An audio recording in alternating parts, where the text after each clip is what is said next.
Well, friends, we've come to the end of another week, and what a wonderful week in God's Word it has been. How wonderful has been this study this week, longing for God in Zion. Do you still long for God? Does your heart go out to God? Psalm 84, verses 1 and 2, verse 2 says that my soul faints, yea, yearns for God, that my flesh craves the living God. We learned that Zion is the place where God dwells, and that God's chosen people were chosen to dwell in a place to be his representatives, first to be with him. First thing, to be with him. He says when he pulled them out of Egyptian captivity, make me a sanctuary that I might dwell among you. I want to be with you first and foremost, but then I want you to be my presence in the world. Be my place of blessing. Be my light in a very dark world. Zion was that place where the people longed to go in their pilgrimage. Better it was to be one day in the courts of the Lord, to dwell than 1,000 dwelt elsewhere.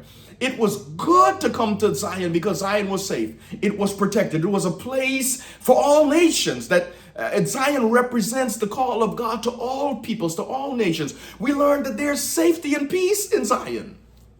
Isn't there safety and peace in Zion?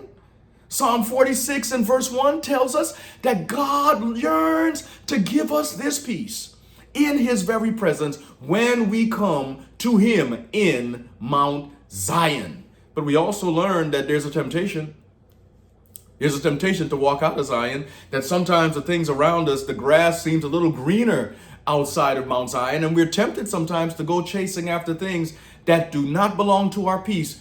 The challenge of God is, if I am a safe refuge, if the shores, the waters of the world are choppy, nations are raging, and there are wars and rumors of wars, and I'm the only one who can quench those wars and stop that turmoil and be an oasis of safety. If I'm that place, come into me, run to me, the place of refuge, and stay. Come where I am, because where I am is safe. Not only that, but I'll make you safe.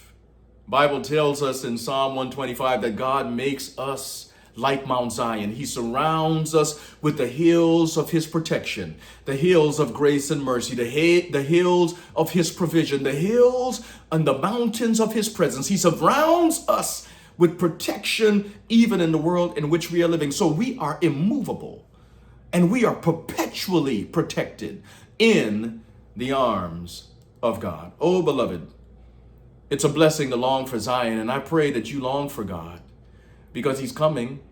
Don't get tired now. The pilgrimage, as we learned this week, ought to get sweeter, get stronger, get more purposeful as we get to Zion, because Zion is a place of peace.